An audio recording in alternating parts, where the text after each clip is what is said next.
ತಿಳಿದುಕೊಂಡೆ Jehovah ಉತ್ತಮನೆಂದು ರುಚಿ ನೋಡಿ ತಿಳಿದುಕೊಂಡೆ ಯೆಹೋವಾ ಉತ್ತಮನೆಂದು ರಕ್ಷಕನಾಶ್ರಯಿಸಿ ನಾದನ್ಯಾಳದೇನೋ ರಕ್ಷಕನಾಶ್ರಯಿಸಿ ನಾದನ್ಯಾಳದೇನೋ ರುಚಿ ನೋಡಿ ತಿಳಿದುಕೊಂಡೆ ಯೆಹೋವಾ ಉತ್ತಮನೆಂದು ಮಹಾದೇವರು ನೀನೇ ಸ್ತುತಿಗಳಿಗೆ ಪಾತ್ರನು ನೀನೇ ಮಹಾದೇವರು ನೀನೇ ಸ್ತುತಿಗಳಿಗೆ ಪಾತ್ರನು ನೀನೇ ತಪ್ಪದೆ ಆರಾಧಿಸುವೆ ದಯಾಳು ನೀನೇ ತಪ್ಪದೆ ಆರಾಧಿಸುವೆ ದಯಾಳು ನೀನೇ ರುಚಿ ನೋಡಿ ತಿಳಿದುಕೊಂಡೆ ಯೆಹೋವಾ ಉತ್ತಮನೆಂದು ನನ್ ಜೀವಿತ ಕಾಲವೆಲ್ಲ ಯೆಹೋವನನ್ ಸ್ತುತಿಸುವೆನು ನನ್ ಜೀವಿತ ಕಾಲವೆಲ್ಲ ಯೆಹೋವನನ್ ಸ್ತುತಿಸುವೆನು ನನ್ ಬದುಕು ಕಾಲವೆಲ್ಲ ನನ್ ದೇವರ ಕೀರ್ತಿಸುವೆನು ನನ್ ಬದುಕು ಕಾಲವೆಲ್ಲ ನನ್ ದೇವರ ಕೀರ್ತಿಸುವೆನು ರುಚಿ ನೋಡಿ ತಿಳಿದುಕೊಂಡೆ ಯೆಹೋವಾ ಉತ್ತಮನೆಂದು ರಕ್ಷಕನಾಶ್ರಯಿಸಿ ನಾದನ್ಯಾಳದೇನೋ ರಕ್ಷಕನಾಶ್ರಯಿಸಿ ನಾದನ್ಯಾಳದೇನೋ ರುಚಿ ನೋಡಿ ತಿಳಿದುಕೊಂಡೆ ಯೆಹೋವಾ ಉತ್ತಮನೆಂದು. ಥ್ಯಾಂಕ್ ಯು ಬ್ರದರ್ಸ್ಗಳಿಗೆ. Thank you brother. ಮೊದಲನೇದಾಗಿ ನಮ್ಮ ಕರ್ತನಾದ ಯೇಸು ಕ್ರಿಸ್ತನ ಮೂಲಕ ತಂದೆಯಾದ ದೇವರಿಗೆ ಮಹಿಮೆ ಉಂಟಾಗಲಿ ಪ್ರೇರೆ. ಪ್ರಲಾಪ ಪುಸ್ತಕದಲ್ಲಿ ಇರುವಂತೆ ನಾವು ಉಳಿದಿರುವುದು ಯೆಹೋವನ ಕರುಣೆ ಎಂಬುದಾಗಿ. ಈ ಕಠಿಣ ಕಾಲದಲ್ಲಿ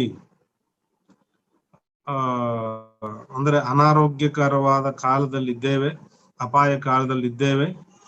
ದೇವರು ನಮ್ಮನ್ನ ಇದುವರೆಗೂ ವಿಶೇಷವಾಗಿ ಕಾದು ಕಾಪಾಡಿ ನಮ್ಮನ್ನ ಜೀವಂತವಾಗಿಟ್ಟಿರುವುದಕ್ಕಾಗಿ ನಾವು ದೇವರಿಗೆ ಸ್ತೋತ್ರಗಳನ್ನ ಸಲ್ಲಿಸೋಣ.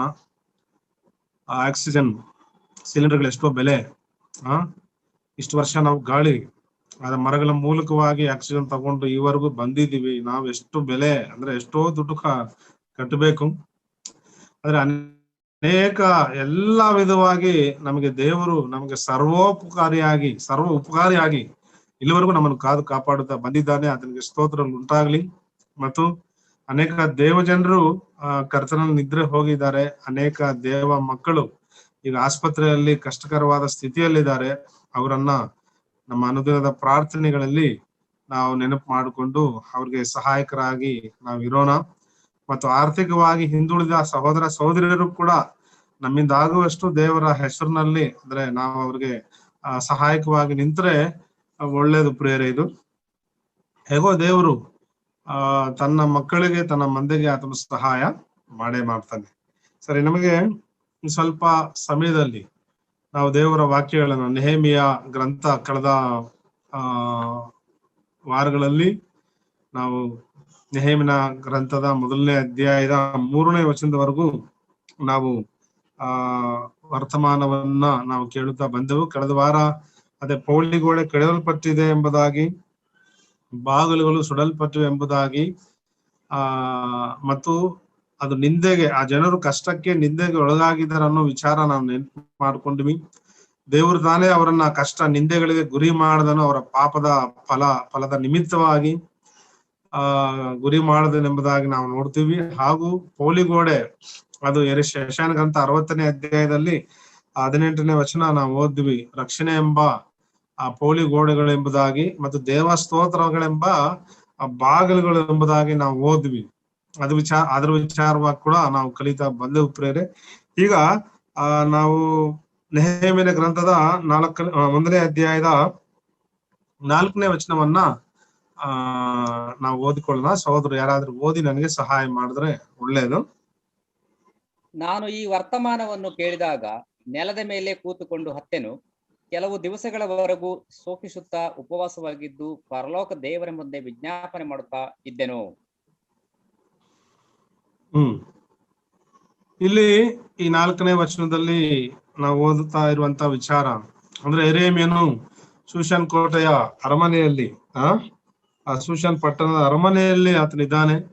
ಆತನು ಸುಖಪುರುಷನಾಗಿ ಅಂದ್ರೆ ಆತನ ಆತ್ಮೀಯ ಜೀವಿತದ ಮೇರೆಗೆ ದೇವರು ಆತನನ್ನ ಕ್ಷೇಮಕರವಾಗಿ ಇಟ್ಟಿದ್ದನು, ಆತನನ್ನ ಉನ್ನತ ಸ್ಥಿತಿಯಲ್ಲಿ ಇಟ್ಟಿದ್ದಾನೆ ಎಂಬುದಾಗಿ ನಾವು ನೋಡ್ತೀವಿ. ಆದ್ರೂ ಆತನ ಮನಸ್ಸೆಲ್ಲ ಎಲ್ಲಿದೆ ಅಂದ್ರೆ ಯೆರೂಸಲೇಮಿನ ಮೇಲೆ, ಯೆರೂಸಲೇಮಿನ ಪೌಳಿಗೋಡೆಯ ವಿಚಾರವಾಗಿ, ಅಂದ್ರೆ ದೇವ ಸಾನ್ನಿಧ್ಯ ಇರುವಂತ ಆ ಪ್ರದೇಶ, ಆ ದೇಶದ ಮೇಲೆ, ಆ ರಾಜ್ಯದ ಮೇಲೆ, ಯೆರೂಸಲೇಮ್ ನಗರದ ಮೇಲೆ ಆತನ ಮನಸ್ಸಿದೆ ಎಂಬುದಾಗಿ ನಾವು ನೋಡ್ತೀವಿ.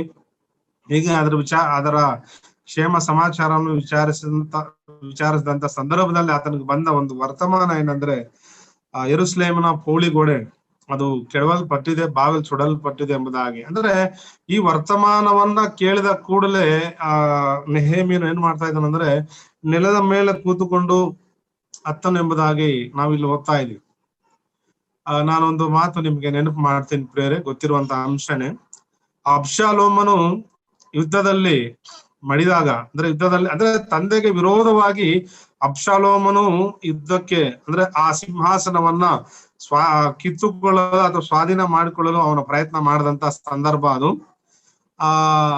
ಆದ್ರೆ ಆ ಅಬ್ಷಾಲೋಮನ ಜನರು ದಾವೀದನ ಮೇಲೆ ತಿರುಗಿ ಬಿದ್ದಂತ ಸಂದರ್ಭದಲ್ಲಿ ಯೋಬನ ಜನರು ಅಂದ್ರೆ ದಾವೀದನ ಜನರು ಹೋಗಿ ಯುದ್ಧ ಮಾಡಿ ಅವನ್ನ ಕೊಲ್ತಾರೆ. ಯಾರನ್ನ? ಅಬ್ಷಾಲೋಮನ. ಸಾಯ್ದಂತ ಸಂದರ್ಭದಲ್ಲಿ ಆತನು ಆ ಮಾಳಿಗೆ ಮೇಲೆ ಅಲ್ಲಿ ಅತ್ತಿತ್ತ ತಿರುಗಾಡ್ತಾ ಇರ್ತಾನೆ. ಏನಾಗಿದೆಯೋ ಅಂದ್ರೆ ಅಬ್ಷಾಲೋಮನನ್ನ ಯಾರು ಮುಟ್ಟಬಾರದು, ಅಂದ್ರೆ ಆತನಿಗೆ ಯಾವ ಕೇಡು ಮಾಡಬಾರದು ಅನ್ನೋ ಸ್ಥಿತಿಯಲ್ಲಿ ದಾವೀದನು ಹೇಳ್ತಾನೆ. ಅಬ್ಷಾಲೋಮನು ಬಹುದುಷ್ಟನು, ಆ ದೇವರಿಗೆ ವಿರೋಧವಾಗಿ ತುಂಬಾ ಕೆಟ್ಟ ಕಾರ್ಯಗಳನ್ನ ಮಾಡದಂತ ಒಬ್ಬ ವ್ಯಕ್ತಿ ಆತನು ಅಬ್ಷಾಲೋಮನ ಪ್ರೇರಣೆ. ಆದ್ರೆ ಆ ಅಬ್ಷಾಲೋಮನ ವಿಚಾರದಲ್ಲಿ ದಾವೀದನ ಆಲೋಚನೆ ಏನಿದೆ ಅಂದ್ರೆ, ಅಬ್ಷಾಲೋಮನ ಮೇಲೆ ಯುದ್ಧಕ್ಕೆ ಹೋಗುವಂತ ಸಂದರ್ಭದಲ್ಲಿ ಎಚ್ಚರಿಕೆ ಅಂದ್ರೆ ಅವನಿಗೆ ಏನು ಯಾವ ಕೇಡು ಆಗ್ಬಾರದು ಇಷ್ಟಪಡ್ತಾನೆ ದಾವೀದನು. ಅಂದ್ರೆ ಅದು ತಂದೆ ಪ್ರೀತಿ. ಕುಟುಂಬದ ವಿಚಾರದಲ್ಲಿ ಆತನು ಸೋತು ಹೋದಂತ ಪರಿಸ್ಥಿತಿಯಲ್ಲಿ ನಾವು ದಾವೀದನ ವಿಚಾರವಾಗಿ ನಾವು ಕಲಿಬಹುದು. ಅಂದ್ರೆ ತನ್ನ ಮಗನು ಎಷ್ಟೇ ಕೆಟ್ಟವನಾದ್ರೂ ಅವನಿಗೆ ಯಾವ ಹಾನಿ ಆಗಬಾರದು, ಯಾವ ಕೇಡಾಗಬಾರದು ಎಂಬುದಾಗಿ ದಾವೀದನು ಆ ರೀತಿ ಆಲೋಚನೆ ಕೊಡ್ತಾನೆ ಪ್ರೇರೆ. ಆದ್ರೆ ಯುದ್ಧದಲ್ಲಿ ಅವನು ಸಾಯ್ಲೇಬೇಕು. ಆತನು ಮಾಡಿದ ಪಾಪದ ನಿಮಿತ್ತ, ಆ ದ್ರೋಹದ ನಿಮಿತ್ತವಾಗಿ ಆತನು ಬಲಿ ಆಗ್ಬೇಕು, ಅಂದ್ರೆ ಸಾಯ್ಬೇಕಾಗಿತ್ತಷ್ಟೇ. ಆತನು ಸತ್ತ ಮೇಲೆ ಆ ವರ್ತಮಾನವನ್ನ ದಾವೀದನ ಬಳಿಗೆ ತರುವಾಗ ತಂದಾಗ ಏನ್ ಮಾಡ್ತಾನಂದ್ರೆ, ಅದೇ ಅಬ್ಷಾಲೋಮನಿಗೆ ಆದ ಗತಿಯೇ ನಿನ್ನ ವಿರೋಧಿಗಳೆಲ್ಲರಿಗೂ ಆಗಲಿ ಅನ್ನೋ ವರ್ತಮಾನ ಕೇಳ್ತಾನೆ ದಾವೀದನು. ಅಂದ್ರೆ ದಾವೀದನಿಗೆ ಅರ್ಥ ಆಗುತ್ತೆ, ಅಬ್ಷಾಲೋಮನು ಕೊಲ್ಲಲ್ಪಟ್ಟಿದ್ದಾನೆ, ಅಬ್ಷಾಲೋಮನು ಸತ್ತಿದ್ದಾನೆ ಎಂಬುದಾಗ. ಅಂದ್ರೆ ದಾವೀದನಾಗ ತನ್ನ ದುಷ್ಟ ಮಗನು ಆತನು, ಬಹುದುಷ್ಟನು ಅಬ್ಷಾಲೋಮನು, ಬಾಹ್ಯವಾಗಿ ಸೌಂದರ್ಯವುಳ್ಳವನು ಆತನು ಅಬ್ಷಾಲೋಮನು, ಆದ್ರೆ ಆಂತರ್ಯವಾಗಿ ಆತನು ದುಷ್ಟ ಸ್ವಭಾವದವನಲ್ಲ. ಆತನು ಕೊಲ್ಲಲ್ಪಟ್ಟ ವಿಚಾರ ಕೇಳಿ ದಾವೀದನು ಎಷ್ಟು ಗೋಲಾಡ್ತಾನೆ, ಎಷ್ಟು ಅಳ್ತಾನೆ ಎಂಬುದಾಗಿ ನಾವು ನೋಡುವಾಗ, ನನ್ನ ಮಗನೇ ಅಬ್ಷಾಲೋಮನೇ, ನನ್ನ ಮಗನೇ ಅಬ್ಷಾಲೋಮನೇ ಅಂತ ಮಗನ ವಿಚಾರವಾಗಿ ಬಹುಘೋರ ದುಃಖವನ್ನ ಆತನು ಪಟ್ಟು ಅಳುವುದನ್ನ ನಾವು ನೋಡ್ತೀವಿ ಪ್ರಿಯರೇ. ಆದರೆ ಅದು ಒಳ್ಳೇದಲ್ಲ ಅಲ್ಲಿ ಅಲ್ಲ. ಯಾಕಂದ್ರೆ ದೇವರಿಗೆ ವಿರೋಧವಾಗಿ ಆತನು ಕಾರ್ಯಗಳನ್ನ ಮಾಡ್ತಾ ಇದ್ದಾನೆ ಅಬ್ಷಾಲೋಮ್. ಆದ್ರೂ ದಾವೀದನು ತನ್ನ ಮಗನಿಗಾಗಿ ಗೋಳಾಡುವುದನ್ನ ನಾವು ನೋಡ್ತೀವಿ. ಅಂದ್ರೆ ಇದು ತಂದೆ ಪ್ರೀತಿಯನ್ನ ನಾವಿಲ್ಲಿ ನೋಡ್ತೀವಿ ಪ್ರೇರೆ. ಅದೇ ರೀತಿಯಲ್ಲಿ ಆತ್ಮೀಯವಾಗಿ ನಾವು ನೋಡುವಾಗ ಯೆರೂಸಲೇಮು ಕೆಡವಲ್ಪಟ್ಟಿದೆ, ಯೆರೂಸಲೇಮು ಅದು ಹಾಳು ಬಿದ್ದಿದೆ, ಯೆರೂಸಲೇಮಿನ ಪೌಳಿಗೋಡೆ ಕೆಡವಲ್ಪಟ್ಟಿದೆ, ಅದ್ರ ಬಾಗಿಲು ಸುಡಲ್ಪಟ್ಟಿವೆ ಎಂಬುದಾಗಿ ನೋಡುವಾಗ ನೆಹೆಮೀಯನಿಗಿಂತ ದೇವರು ದುಃಖ ಉಳ್ಳವನಾಗಿದ್ದಾನೆ. ನೆಹೆಮೀಯನಿಗಿಂತ ದೇವರು ಬಹು ವೇದನೆ ಉಳ್ಳವನಾಗಿದ್ದಾನೆ. ಯಾಕಂದ್ರೆ ಆತನು ಆರಿಸಿಕೊಂಡ ಪಟ್ಟಣ ಅದು, ಆತನು ತನ್ನ ಮಹಿಮೆಗಾಗಿ ಆರಿಸಿಕೊಂಡಂತ ದೇಶ ಅದು ಇಸ್ರಾಯೇಲ್ ದೇಶ. ಆ ದೇಶ ಹಾಳಾಗುವಂತ ಸಂದರ್ಭದಲ್ಲಿ ದೇವರೆಷ್ಟು ಬಾಧೆ ಪಟ್ಟಿರಬಾರ್ದಲ್ಲ. ಅಂದ್ರೆ ವಿಧಿ ಇಲ್ಲ, ಆತನು ಪರಿಶುದ್ಧನಾಗಿರೋದ್ರಿಂದ ಪಾಪಕ್ಕೆ ತಕ್ಕ ಶಿಕ್ಷೆ ಕೊಡ್ಬೇಕಷ್ಟೇ ಪ್ರಿಯರೇ. ಅಬ್ಷಾಲೋಮನ ಪಾಪದ ಫಲವಾಗಿ ಆತನು ಶಿಕ್ಷೆಗೆ ಒಳಗಾದನು, ಆತನು ಕೊಲ್ಲಲ್ಪಟ್ಟನೆಂಬುದಾಗಿ ನಾವು ನೋಡ್ತೀವಿ. ದಾವೀದನು ಅಬ್ಷಾಲೋಮನಿಗಾಗಿ ಗೋಳಾಡ್ತಾನೆ ಅಲ್ಲ. ಅಂದ್ರೆ ದುಷ್ಟನ ಸಾವಿನಲ್ಲಿ ನನಗೆ ಲೇಷವಾದರೂ ನನ್ನ ಜೀವನನೇ ನನಗೆ ಸಂತೋಷವಿಲ್ಲ, ಅವನು ತಿರುಗಿಕೊಂಡು ಬಾಳುವುದೇ ನನಗೆ ಸಂತೋಷ ಎಂಬುದಾಗಿ ದೇವರು ಹೇಳ್ತಾನೆ ಪ್ರಿಯರೇ ಅಲ್ಲ. ಹಾಗೆ ದುಷ್ಟನ ಸಾವಿನಲ್ಲಿ ದೇವರು ಆನಂದ ಪಡದ ದೇವರು, ದುಷ್ಟನ ಸಾವಿನಲ್ಲಿ ದೇವರು ಸಂತೋಷ ಪಡಲ್ಲ, ದುಷ್ಟನ ಪತನದಲ್ಲಿ ದೇವರು ಸಂತೋಷ ಪಡಲ್ಲ. ಅವನು ತಿರುಗಿಕೊಂಡು ಬಾಳ್ಬೇಕೆಂಬುದಾಗಿ ಆಸೆ ಆತನ ಚಿತ್ತ ಅದು. ಹಾಗೆ ಪ್ರಿಯರೇ, ಇಲ್ಲಿ ಗೋಡೆ ಕೆಡವಲ್ಪಟ್ಟಿದೆ, ಬಾಗಿಲುಗಳು ಸುಡಲ್ಪಟ್ಟಿವೆ ಎಂಬುದಾಗಿ ನಾವು ನೋಡುವಾಗ ಆತ್ಮೀಯವಾಗಿ ಒಬ್ಬ ವಿಶ್ವಾಸಿ ಆಗಬಹುದು ಅಥವಾ ಒಂದು ಆಯಾ ಸ್ಥಳೀಯ ಸಭೆ ಆಗಬಹುದು, ಅದು ಬಿದ್ದು ಹೋಗಿರುವಾಗ ಆತ್ಮೀಯ ಚಟುವಟಿಕೆಗಳಿಲ್ಲದೆ, ಕಾರ್ಯಗಳಿಲ್ಲದೆ ದೇವರಿಗೆ ವಿರೋಧವಾಗಿ ಬಿದ್ದು ಹೋಗಿರುವಂತ ವಿಶ್ವಾಸಿ ವಿಚಾರ ಆಗ್ಬೋದು ಅಥವಾ ಆಯಾ ಸ್ಥಳೀಯ ಸಭೆಯ ವಿಚಾರ ಆಗಬಹುದು. ಅಂತ ಸ್ಥಿತಿಯಲ್ಲಿದ್ರೆ ದೇವರು, ನಮ್ಮ ಕರ್ತನಾದ ಯೇಸು ಕ್ರಿಸ್ತನು ಬಹು ದುಃಖ ಉಳ್ಳವನಾಗಿದ್ದಾನೆ. ಈಗಲೂ ನಮಗಾಗಿ ಪ್ರಾರ್ಥನೆ ವಿಜ್ಞಾಪನೆ ಮಾಡ್ತಾ ಇದ್ದಾನೆ, ತಂದೆಯಾದ ಬಲಪಾರ್ಶ್ವದಲ್ಲಿ ಕುಳಿತುಕೊಂಡು ಎಂಬುದಾಗಿ ನಾವು ನೋಡ್ತೀವಿ ಅಲ್ಲ. ಅಂದ್ರೆ ನಮ್ಮ ಕರ್ತನಾದ ಯೇಸು ಕ್ರಿಸ್ತನು ಸಭೆಯ ಯೋಗಕ್ಷೇಮವನ್ನ, ವಿಶ್ವಾಸಿಯ ಯೋಗಕ್ಷೇಮವನ್ನ ವಿಚಾರಿಸುವನಾಗಿ ಪ್ರಾರ್ಥನೆ ಮಾಡುವುದನ್ನ ನಾವಿಲ್ಲಿ ಆತ್ಮೀಯವಾಗಿ ನಾವು ಕಲಿತಾ ಇದ್ದೀವಿ ಪ್ರಿಯರೇ. ನಮ್ಮ ಕರ್ತನಾದ ಯೇಸು ಕ್ರಿಸ್ತನಿಗೆ ಗುರುತಾಗಿದ್ದಾನೆ ಇಲ್ಲಿ ನೆಹೆಮೀಯನು. ಇಲ್ಲಿ ನೆಹೆಮೀಯನು ಆ ವರ್ತಮಾನವನ್ನ ಕೇಳಿದ ಕೂಡಲೇ ನೆಲದ ಮೇಲೆ ಕೂತ್ಕೊಂಡು ಅಳುತ್ತಾ ಇದ್ದಾನೆ ಎಂಬುದಾಗಿ ನಾವು ನೋಡುವಾಗ ಎಷ್ಟು ತಗ್ಗಿಸಿಕೊಂಡನಂದ್ರೆ ಅಷ್ಟೂ ತಗ್ಗಿಸಿಕೊಂಡು ದೇವರ ಮುಂದೆ ಕಣ್ಣೀರು ಸುರಿಸ್ತಾ ಇದ್ದಾನೆ ಎಂಬುದಾಗಿ ನಾವು ನೋಡ್ತಾ ಇದ್ದೀವಿ ಅಲ್ಲ ಪ್ರಿಯರೇ. ಅಂದ್ರೆ ಆತನು ದೇಶಾಧಿಪತಿ, ಯಾರು? ನೆಹೆಮೀಯನು ಅಲ್ಲ. ಆ ದೇಶಾಧಿಪತಿಯಾಗಿದ್ದಾನೆ ಆತನು. ಎಲ್ಲಿ ಅಂದ್ರೆ ಇಲ್ಲಿ ಬಂದು ಉನ್ನತ ಹುದ್ದೆಯಲ್ಲಿ ಇದ್ದಾನೆ. ಆಮೇಲೆ ದೇಶಾಧಿಪತಿಯ ಉದ್ಯೋಗ ಆತನಿಗೆ ಸಿಗುತ್ತೆ. ಯೆರೂಸಲೇಮಿಗೆ ಪ್ರವೇಶ ಆದ ನಂತರ ದೇಶಾಧಿಪತಿಯನ್ನಾಗಿ ಆ ಅರಸನು ನೇಮಿಸುವುದನ್ನ ನಾವು ನೋಡ್ತೀವಿ.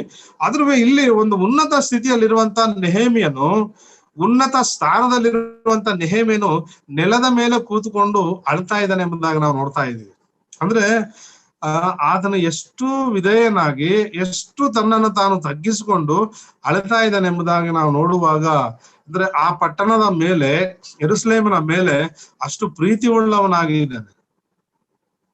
ಹಾಗಾದ್ರೆ ಪ್ರಿಯರೇ, ನಮ್ಮ ಸ್ಥಳೀಯ ಸಭೆ ವಿಚಾರವಾಗಿ ನಾವು ಕೂಡ ಹಾಗಿರ್ಬೇಕು ಅಲ್ಲ. ಆ ಗೋಡೆ ಕೆಡವಲ್ಪಟ್ಟಿದೆ ಅಂದ್ರೆ ಯೆರೂಸಲೇಮಿನ ರಕ್ಷಣೆ ಇಲ್ಲ, ಆನಂದ ಇಲ್ಲ, ಅಲ್ಲಿ ದೇವರ ಸಾನ್ನಿಧ್ಯ ಇಲ್ಲ ಅಲ್ಲಿ. ಅಂತ ಪರಿಸ್ಥಿತಿಯಲ್ಲಿ ನೆಹೆಮೀಯನು ಬಹು ದುಃಖ ಉಳ್ಳವನಾಗಿ ಅದನ್ನು ಕಣ್ಣೀರು ಸುರಿಸ್ತಾ ಇದೆ. ನಿಜವಾಗ್ಲೂ ಉನ್ನತವಾದ ಸ್ಥಿತಿಯಲ್ಲಿರುವಂತವ್ರಿಗೆ ಕಣ್ಣೀರು ಬರೋದು ತುಂಬಾ ಕಷ್ಟ. ಬಡವರು ಕಣ್ಣೀರು ಸುರಿಸ್ತಾರೆ, ಅಂದ್ರೆ ವಿಶ್ವಾಸಿಗಳ ವಿಚಾರ ನಾನು ಹೇಳ್ತಾ ಇರೋದು. ಕಷ್ಟದಲ್ಲಿರೋರು ಕಣ್ಣೀರು ಸುರಿಸ್ತಾರೆ. ಅನುಕೂಲ ಇರುವಂತವ್ರು ಅಷ್ಟು ಸಾಮಾನ್ಯವಾಗಿ ಕಣ್ಣೀರು ಬರಲ್ಲ. ಶ್ರೀಮಂತ ವಿಶ್ವಾಸಿಗಳಿಗೆ ಅಷ್ಟು ಸುಲಭವಾಗಿ ಬರೋದು ಇಲ್ಲ ಕಣ್ಣೀರು. ಆದ್ರೆ ಆತ್ಮೀಯ ಶ್ರೀಮಂತರಿಗೆ ಬರುತ್ತೆ ಪ್ರೇರೆ. ಆತ್ಮೀಯವಾಗಿ ಶ್ರೀಮಂತರಾಗಿರುವವರು ಕಣ್ಣೀರು ಸುರಿಸ್ತಾರೆ ಪ್ರಿಯರೇ. ಹಾಗಾದ್ರೆ ನಾವು ನಮ್ಮ ಸ್ಥಳೀಯ ಸಭೆ ವಿಚಾರವಾಗಿ ಕಣ್ಣೀರು ಸುರಿಸುವ ಪರಿಸ್ಥಿತಿಯಲ್ಲಿ ನಾವು ಇರ್ಬೇಕು. ಭಕ್ತನಾದ ಪೌಲನು ಸಭೆಗಳ ಚಿಂತೆ ಉಳ್ಳವನಾಗಿದ್ದಾನೆ ಎಂಬುದಾಗಿ ಕೊರಿಂಥ ಪತ್ರಿಕೆಯಲ್ಲಿ ನಾವು ನೋಡ್ತೀವಿ. ತಿಮೋತಿನ ಬಗ್ಗೆ ಕೂಡ ಆ ಸಾಕ್ಷಿನೇ ಉಂಟು. ಆತನು ಆ ಸಭೆಗಳ ಚಿಂತೆ ಉಳ್ಳವನಾಗಿದ್ದಾನೆ ಎಂಬುದಾಗಿ ಭಕ್ತನಾದ ಪೌಲನು ತಿಮೋತಿನ ವಿಚಾರದಲ್ಲಿ ಸಾಕ್ಷಿ ಹೇಳ್ತಾನೆ ಫಿಲಿಪಿ ಪತ್ರಿಕೆಯಲ್ಲಿ ಪ್ರೇರೆ. ಅಂದ್ರೆ ಅವರು ಸಭೆಗಳಿಗಾಗಿ ಕಣ್ಣೀರು ಸುರಿಸಿದವರು, ವಿಶ್ವಾಸಿಗಳಿಗಾಗಿ ಕಣ್ಣೀರು ಸುರಿಸಿದವರು ಎಂಬುದಾಗಿ ನಾವು ನೋಡ್ತೀವಿ. ಹಾಗಾದ್ರೆ ನಾವು ನಮ್ಮ ಸ್ಥಳೀಯ ಸಭೆಗಾಗಿ ಎಷ್ಟು ಕಣ್ಣೀರು ಸುರಿಸ್ತಾ ಇದ್ದೀವಿ? ನಮ್ಮ ಸ್ಥಳೀಯ ಸಭೆಯಲ್ಲಿ ಅಥವಾ ಸಾರ್ವತ್ರಿಕ ಸಭೆಯಲ್ಲಿ ಬಿದ್ದು ಹೋಗಿರುವಂತಹ ವಿಶ್ವಾಸಗಳಿಗಾಗಿ ನಾವು ಎಷ್ಟು ಮಟ್ಟಿಗೆ ನಾವು ಪ್ರಾರ್ಥನೆ ಮಾಡ್ತಾ ಇದ್ವಿ? ಸಾರ್ವತ್ರಿಕ ಸಭೆ ವಿಚಾರ ಬಿಡೋಣ, ಆದ್ರೆ ನಮ್ಮ ಮನೆ ಅಂದ್ರೆ ನಮ್ಮ ಸ್ವಂತ ಸ್ಥಳೀಯ ಸಭೆ ವಿಚಾರವಾಗಿ ಖಂಡಿತವಾಗಿ ನಾವು ಆ ಒಂದು ಮನೋಭಾವ ಉಳ್ಳವರಾಗಿ ಇರಬೇಕು ಪ್ರಿಯರೇ. ಅಲ್ಲ, ಈಗ ಹನ್ನಳು ಪ್ರಾರ್ಥನೆ ಮಾಡ್ತಾಳೆ ಮೊದಲನೇ ಸಮುವೇಲ ಗ್ರಂಥ ಆರಂಭದ ಅಧ್ಯಾಯದಲ್ಲಿ ತಾನೆ. ಹನ್ನಳು ಕಣ್ಣೀರು ಸುರಿಸ್ತಾಳೆ. ಆದ್ರೆ ಏಲಿ ಎಲ್ಲಿ ಇರ್ತಾನೆ ಅಂದ್ರೆ ಆ ಪೀಠದ ಮೇಲೆ ಕೂತಿರ್ತಾನೆ ಅಲ್ಲ. ಪೀಠದ ಮೇಲೆ ಅದು ಬೇಕಾದ್ರೆ ಓದ್ರೆ ಒಳ್ಳೇದೆ. ಮೊದಲನೇ ಸಮುವೇಲ ಗ್ರಂಥ ಮೊದಲನೇ ಅಧ್ಯಾಯ 9 ಮತ್ತು 10ನೇ ವಚನ ಸಹೋದರರು ಓದ್ತಾರೆ.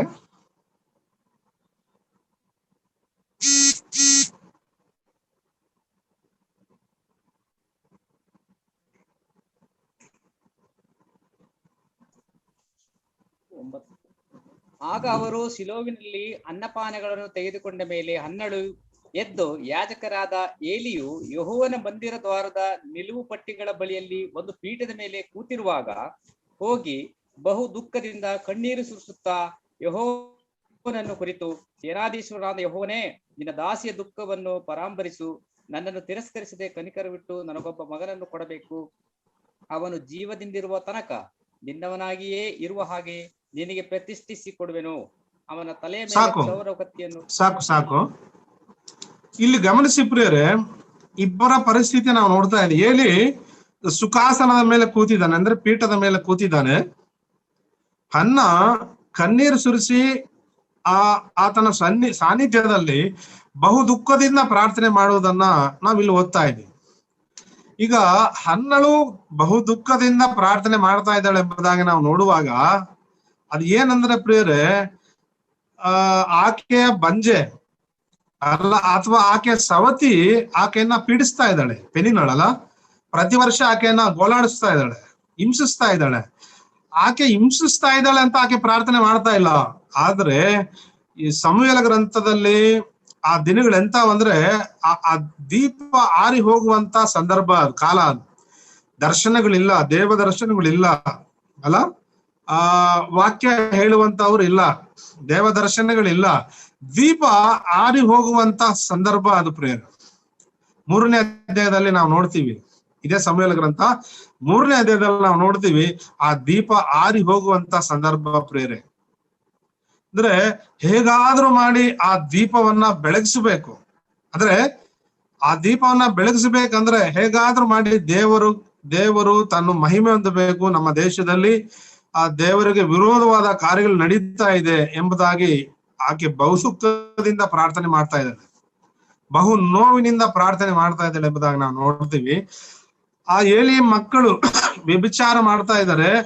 ಆ ಜನರು ಅನೇಕರು ತುಂಬಾ ಅಂದ್ರೆ ಇಷ್ಟಾನುಸಾರವಾಗಿ ಜೀವನ ಮಾಡ್ತಾ ಇದ್ದಾರೆ. ಆ ಸಂದರ್ಭ, ಆ ಕಾಲ. ದೇವರು ಯಾರಿಗೂ ದರ್ಶನ ಕೊಡ್ಲಿಲ್ಲ ಅಲ್ಲ, ಯಾವ ವ್ಯಕ್ತಿಗೂ ದರ್ಶನ ಕೊಡ್ಲಿಲ್ಲ. ಏಲಿಗೂ ಕೂಡ ದರ್ಶನ ಕೊಟ್ಟ, ಆದ್ರೆ ಶಿಕ್ಷೆ ವಿಚಾರವಾಗಿ ಆತನಿಗೆ ವಿಷಯಗಳನ್ನ ಹೇಳುವುದನ್ನ, ಆತನ ಶಿಕ್ಷೆ ಕುರಿತು ಪ್ರಕಟಿಸುವುದನ್ನ ನಾವು ನೋಡ್ತೀವಿ. ಅಂತ ಒಂದು ಹೀನ ಸ್ಥಿತಿ ಇದ್ರೂ ಕೂಡ ಏಲಿ ಎಲ್ಲಿದ್ದಾನಂದ್ರೆ ತೆಲುಗಲ್ಲ ಮಾತಿದೆ, ಸುಖಾಸೀನ ಅಂದ್ರೆ ಆರಾಮಾಗಿ ಕುತ್ಕೊಂಡಿದ್ದಾನೆ. ಯಾವ ಬಾಧೆ ಇಲ್ಲದೆ, ಯಾವ ನೋವಿಲ್ಲದೆ.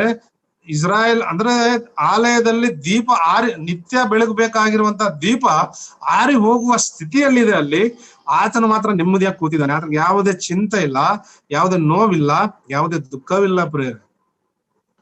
ಪೀಠದ ಮೇಲೆ ಕುತ್ಕೊಂಡಿದ್ದಾನೆ. ಆದ್ರೆ ನೇಮೇನು ಯೆರೂಸಲೇಮಿನ ವರ್ತಮಾನವನ್ನ ಕೇಳಿದ ಕೂಡಲೇ ಆತನು ನೆಲದ ಮೇಲೆ ಕುತ್ಕೊಂಡಿದ್ದಾನೆ ಪ್ರೇರೆ ಅಲ್ಲ. ಅದು ಆತನ ದುಃಖವನ್ನ ಆತನು ಪ್ರಕಟಪಡಿಸ್ತಾ ಇದ್ದಾನೆ. ಆ ನೆಲದ ಮೇಲೆ ಒಬ್ಬ ಅಧಿಪತಿ, ಒಬ್ಬ ಅಧಿಕಾರಿ, ದೊಡ್ಡ ಉದ್ಯೋಗಸ್ಥನು, ಸುಖವಾಗಿರುವಂತ ವ್ಯಕ್ತಿ ನೆಲದ ಮೇಲೆ ಕುತ್ಕೊಂಡು ಪ್ರಾರ್ಥನೆ ಮಾಡ್ತಾ ಇದ್ದಾನೆ. ಏಲಿ ಆಲಯದ ಬಳಿಯಲ್ಲೇ ಇದ್ದಾನೆ, ಶಿಲೋವಿನಲ್ಲೇ ಇದ್ದಾನೆ ಅಲ್ಲ, ಆಲಯದ ಬಳಿಯಲ್ಲೇ ಇದ್ದಾನೆ. ಆತನಿಗೆ ಯಾವುದೇ ದುಃಖ ಇಲ್ಲ, ಯಾವುದೇ ನೋವಿಲ್ಲ. ಅಂದ್ರೆ ದೇವರಿಗಿಂತ ಹೆಚ್ಚಾಗಿ ತನ್ನ ಮಕ್ಕಳನ್ನ ಪ್ರೀತಿ ಮಾಡ್ತಾ ಇದ್ದನು ಅಂತಿದೆ. ಅಂದ್ರೆ ಆ ಮಕ್ಕಳು ಯಾರಂದ್ರೆ ದೇವರಿಗೆ ವಿರೋಧವಾಗಿ ವ್ಯಭಿಚಾರ ಮಾಡದಂತ ವ್ಯಕ್ತಿಗಳಾಗಿ ನಾವು ನೋಡ್ತೀವಿ ದೇವರ ವಾಕ್ಯದಲ್ಲಿ. ಆದ್ರೂ ಕೂಡ ಆತನಿಗೆ ದುಃಖನೇ ಇಲ್ಲ, ಆತನ ಚಿಂತೆ ಪಡ್ತಾ ಇಲ್ಲ, ಆತನ ಕಣ್ಣೀರು ಸುರಿಸ್ತಾ ಇಲ್ಲ ಪ್ರೇರೆ. ಆದ್ರೆ ಹನ್ನ ದುಃಖ ಪಡ್ತಾ ಇದ್ದಾಳೆ, ಹನ್ನಳ ದುಃಖ ಪಡ್ತಾ ಇದ್ದಾಳೆ. ಅಂದ್ರೆ ಇಲ್ಲಿ ನಾವ್ ಏನ್ ಕಲಿಬಹುದಂದ್ರೆ ಪ್ರೇರೆ, ಅನೇಕ ಸಭಾ ಹಿರಿಯರಲ್ಲಿ, ಸಭೆಯಲ್ಲಿ ಬಿದ್ದೋಗಿರುವಂತ ವಿಶ್ವಾಸಿಗಳ ವಿಚಾರದಲ್ಲಿ ಕಣ್ಣೀರು ಸುರಿಸ್ತಾ ಇಲ್ಲ. ಅಥವಾ ಅನುಭವವುಳ್ಳ ಸಹೋದರರು ಆ ದುಃಖ, ಆ ದುಮ್ಮಾನವನ್ನು, ಅಂದ್ರೆ ಆ ದುಃಖವನ್ನ ತೋರ್ಪಡಿಸ್ಬೇಕಷ್ಟೇ. ಅಂದ್ರೆ ಸಭೆಗಳ ವಿಚಾರದಲ್ಲಿ ದುಃಖ ಇರ್ಬೇಕು. ವಿಶ್ವಾಸಿಗಳು ಬಿದ್ದು ಹೋಗಿದ್ರೆ ಅವ್ರ ವಿಚಾರದಲ್ಲಿ ಪ್ರಾರ್ಥನೆ ಮಾಡುವಂತ ಸ್ಥಿತಿಯಲ್ಲಿ ಇರ್ಬೇಕು ಅನ್ನೋದನ್ನ ನಾವ್ ಇಲ್ಲಿ ಅರ್ಥ ಮಾಡ್ಕೋಬೇಕು. ಹನ್ನಳಿಗಿರುವಂತ ದುಃಖ, ಹನ್ನಳಿಗಿರುವಂತ ಬಾಧೆ ಏಲಿಯನಿಗಿಲ್ಲ. ಆತನೊಬ್ಬ ಮಹಾಯಾಜಕನು ತಾನೆ, ಆ ದೇವರ ಕೆಲಸಗಳನ್ನ ಮಾಡುವುದಕ್ಕೆ ನೇಮಿಸಲ್ಪಟ್ಟಂತ ಒಬ್ಬ ವ್ಯಕ್ತಿ ಪ್ರಿಯರೇ ಆತನು ಯಾವುದೇ ದುಃಖ ಪಡ್ತಾ ಇಲ್ಲ, ಸುಖಾಸನದ ಮೇಲೆ ಕೂತಿದ್ದಾನೆ. ಆದ್ರೆ ಹನ್ನ ದುಃಖದಿಂದ ಪ್ರಾರ್ಥನೆ ಮಾಡ್ತಾ ಇದ್ದಾಳೆ. ಹಾಗಾದ್ರೆ ನಾವು ಕೂಡ ಅಷ್ಟೇ, ನಮಗೆ ಗೊತ್ತಿರುವಂತವ್ರು ಕಷ್ಟದಲ್ಲಿರುವಾಗ ಅಥವಾ ನಮ್ಮ ಸ್ಥಳೀಯ ಸಭೆಗಳಲ್ಲಿ ವಿಶ್ವಾಸಿಗಳು ಬಿದ್ದೋಗಿರುವಾಗ ನಾವು ದುಃಖದಿಂದ ಪ್ರಾರ್ಥನೆ ಮಾಡುವರಾಗಿರ್ಬೇಕು. ದೇವ, ಆ ಪೌಳಿ ಗೋಡೆ ಕೆಡವಲ್ಪಟ್ಟಿದೆ, ಬಾಗಿಲುಗಳು ಸುಡಲ್ಪಟ್ಟಿವೆ. ಅಂದ್ರೆ ನನ್ನ ಜೊತೆ ಸಹೋದರ ಸಹೋದರಿಯರು ಬಿದ್ದೋಗಿದ್ದಾರೆ, ಸಭೆ ಬಿಟ್ಟೋಗಿದ್ದಾರೆ, ಸಭೆ ಬಿಟ್ಟು ಲೋಕಕ್ಕೆ ಅನೇಕರು ಹೊರಟು ಹೋಗಿದ್ದಾರೆ. ಅಂತವ್ರಿಗಾಗಿ ನಾವು ಪ್ರಾರ್ಥನೆ ಮಾಡ್ತೀವ ಸಭೆಯಲ್ಲಿ? ಅಥವಾ ನಮ್ಮ ವ್ಯಕ್ತಿಗತ ಜೀವನದಲ್ಲಿ ಸಭೆಗಳನ್ನ ಬಿಟ್ಟು, ಕರ್ತನನ್ನ ಬಿಟ್ಟು ಲೋಕದೊಳಗೆ ಹೋಗಿರುವಂತ ವಿಚಾರದಲ್ಲಿ ನಾವು ಪ್ರಾರ್ಥನೆ ಮಾಡ್ತಾ ಇದ್ದೀವ? ಖಂಡಿತ ನಾವು ಪ್ರಾರ್ಥನೆ ಮಾಡ್ಬೇಕು. ಅದು ಸಭಾ ಹಿರಿಯರ ಜವಾಬ್ದಾರಿ ಮತ್ತು ಸಭಾ ಸೇವಕರ ಜವಾಬ್ದಾರಿ ಮತ್ತು ಸಭಿಕರೆಲ್ಲರ ಜವಾಬ್ದಾರಿ. ಅದು ಒಬ್ರದೇ ಅಲ್ಲ. ಆದ್ರೆ ಮುಖ್ಯವಾಗಿ ಸಭಾ ಹಿರಿಯರು ಅಂತ ಅನ್ಸ್ಕೊಂಡವ್ರಿಗೆ ಮಾತ್ರ ಖಂಡಿತ ದೇವ್ರ ಲೆಕ್ಕ ಕೇಳೋದ್ರಿಂದ ಅವರು ಮಾತ್ರ ತುಂಬಾ ಜಾಗರೂಕರಾಗಿ ಸಭೆ ವಿಚಾರದಲ್ಲಿ ಮೇಲ್ವಿಚಾರಣೆ ಮಾಡುತ್ತಾ, ಯೋಗಕ್ಷೇಮ ವಿಚಾರಿಸುತ್ತಾ ಅವರು ಮುಂದೆ ಸಾಗಿ ಹೋಗಬೇಕಾದಂತ ಪರಿಸ್ಥಿತಿಯಲ್ಲಿದ್ದಾರೆ ಪ್ರಿಯರೇ. ಸೊ ಇಲ್ಲಿ ನಾವು ಅದನ್ನ ಕಲಿತಾ ಇದ್ವಿ. ಹನ್ನಳು ಬಹು ದುಃಖ ಉಳ್ಳವಳಾಗಿ, ಬಹು ವೇದನೆ ಉಳ್ಳವಳಾಗಿ ಕರ್ತನ ಮುಂದೆ ಅರಿಕೆ ಮಾಡ್ತಾ ಇದ್ದಾಳೆ.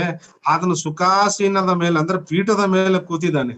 ಈ ಪೀಠ ಅನ್ನೋದು ದೇವರು ಆ ಮೋಶೆಗೆ ದೇವದರ್ಶನ ಗುಡಾರ ಕಟ್ಟುವಂತ ಸಂದರ್ಭದಲ್ಲಿ ದೇವರು ಕೊಡ್ಲಿಲ್ಲ. ಅದು ಅಂದ್ರೆ ಒಂದು ಪೀಠ ಮಾಡಿಸ್ಕೊಂಡು ಯಾಜಕರು ಅಲ್ಲಿ ಕುತ್ಕೋಬೇಕು ಅಂತ. ಆದ್ರೆ ಯಾಜಕರು ಕೆಲಸ ಮಾಡಿದ ಮೇಲೆ ಅವರು ನಿಂತುಕೊಂಡಿರುವಂತ ಸ್ಥಿತಿಯಲ್ಲೇ ಇರ್ಬೇಕು. ಅವರು ಇಬ್ರಿಯ ಪತ್ರಿಕೆ ಎಲ್ಲ ಮಾತಿದೆ, ಅವ್ರು ಯಾವಾಗಲೂ ನಿಂತುಕೊಂಡಿರುವಂತ ಸ್ಥಿತಿಯನ್ನ ನಾವು ನೋಡ್ತೀವಿ ಪ್ರಿಯರೇ. ಅಂದ್ರೆ ಅವ್ರಿಗೆ ಆರಾಮಿಲ್ಲ. ಇನ್ನು ಅವ್ರ ಪರಿಸ್ಥಿತಿ, ಧರ್ಮಶಾಸ್ತ್ರದ ಪರಿಸ್ಥಿತಿ ಅಷ್ಟೇ, ಅವ್ರು ನಿಂತುಕೊಂಡು ಇರಬೇಕು.